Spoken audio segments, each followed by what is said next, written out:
تعالیٰ نے یہ جنسی خواہش کا جذبہ، یہ جنسی تسکین کا جذبہ فطری طور پر انسان کے اندر رکھا ہے، اور ہر ایک انسان کے اندر ہے، چاہے مرد ہے یا عورت ہے۔ اب اگر اس جنسی خواہش اور جنسی جذبے کی تسکین کے لیے، اس کو پورا کرنے کے لیے قدغن اور پابندی لگائی جاتی تو یہ انسان کے ساتھ زیادتی ہوتی، انسان کے ساتھ ظلم ہوتا، انسان کے ساتھ ناانصافی ہوتی۔ اس لیے اللہ تبارک و تعالیٰ نے انسان کے اندر یہ جنسی جذبہ بھی رکھا ہے، اور اس جنسی اور فطری جذبے کو پورا کرنے کے لیے حلال راستہ بھی بتلا دیا ہے۔ اور وہ حلال راستہ کیا ہے؟ والذین هم لفروجهم حافظون الا علی ازواجهم او ما ملکت ایمانهم فانهم غیر ملومین۔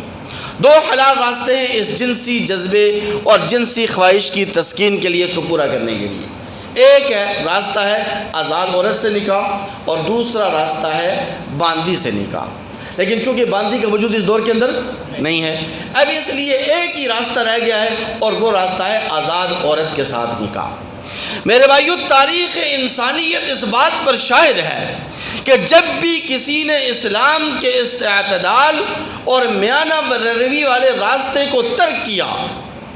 تو وہ انسان یا وہ قوم یا پھر وہ مذہب اور مسلک بے راہ روی اور گمراہی کا شکار ہوا۔ مثلا عیسائی مذہب نے نکاح کو ترک کیا اور رہبانیت کو اختیار کیا، تو شیطان نے پہلے درجے میں ان کو یہ سکھلایا کہ تم اس طرح کرو کہ تم نکاح نہ کرو، شادی مت کرو، شادی کرو گے، نکاح کرو گے، بیوی بچے ہوں گے، تم ان میں مصروف ہو جاؤ گے، اس لیے اپنے آپ کو عبادت کے لیے فارغ کر دو، یعنی رہبانیت اختیار کرو۔ اس نے پھر کیا کیا کہ اس نے مذہبی کلیساؤں کے اندر، یعنی عیسائی کلیساؤں کے اندر راہب بٹھائے۔ پھر آگے وقت بڑھتا چلا گیا تو اس نے پھر ان عیسائی نن عورتوں کو بھی یہ جذبہ سکھلایا، اور شیطان نے ان کے لیے یہ چال چلی کہ تم بھی اگر اللہ تبارک و تعالیٰ کا تقرب حاصل کرنا چاہتی ہو، تم بھی اگر اللہ تبارک و تعالیٰ کی برگزیدہ بندی بننا چاہتی ہو، تو تمہیں بھی رہبانیت اختیار کر کے عیسائی کلیساؤں کے اندر رہنا ہوگا۔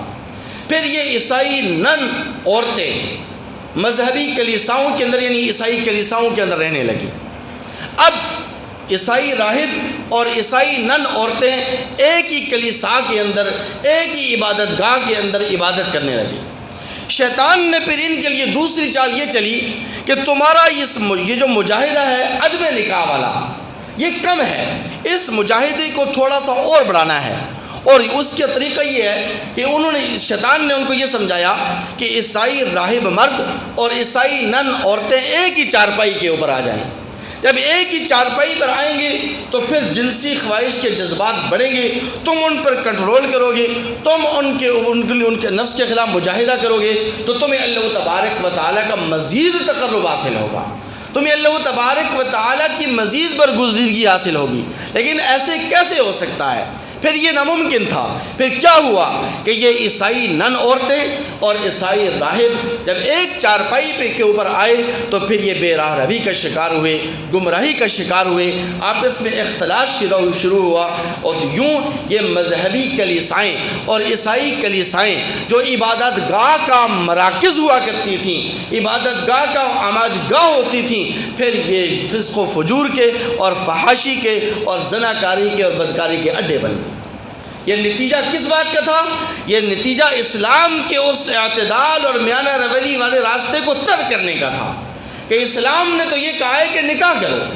اسلام نے تو یہ کہا ہے کہ یہ جنسی خواہش کی تسکین کے لیے، جنسی خواہش کو پورا کرنے کے لیے یہ جائز اور حلال راستہ جو نکاح والا ہے اس کو اختیار کرو۔ انہوں نے اس کو ترک کیا تو وہ گمراہی کا شکار ہو گئے۔ اب میرے مسلمان بھائیوں، میں آخری بات کی طرف آتا ہوں کہ یہ جو ملالہ یوسفزئی نے انٹرویو دیا ہے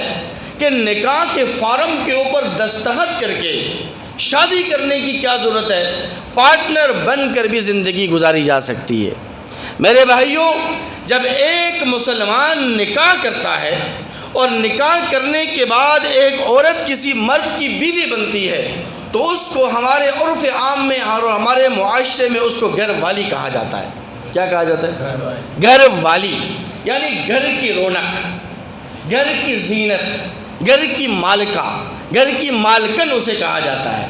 اور جب کوئی عورت بغیر نکاح کے کسی مرد کے ساتھ تعلقات قائم کرے تو اسے اس مرد کی رکھیل کہا جاتا ہے۔ کیا کہا جاتا ہے؟ رکھیل کہا جاتا ہے۔ اسی طرح نکاح نبی صلی اللہ علیہ وسلم کی صورت میں جب کوئی عورت کسی مرد کی بیوی بنتی ہے تو وہ حضور اکرم صلی اللہ علیہ وسلم کے اس فرمان خیرکم خیرکم لأہلہ کا مصداق بن کر شوہر کے حسن سلوک کا مستحق ٹھہرتی ہے، جبکہ پارٹنر بننے کی صورت میں وہ کسی قسم کے حسن سلوک کے مستحق نہیں بنتی۔ اسی طرح نکاح نبی صلی اللہ علیہ وسلم کی صورت میں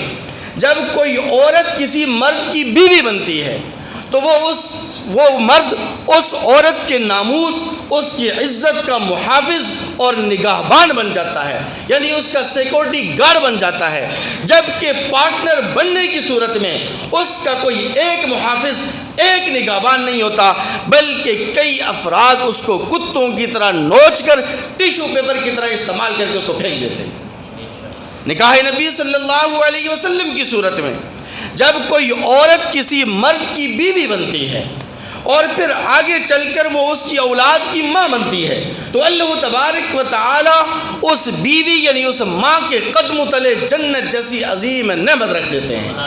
جبکہ پارٹنر بننے کی صورت میں وہ جنت تو دور کی بات جنت کی خوشبو بھی نہیں سونگھ سکتی۔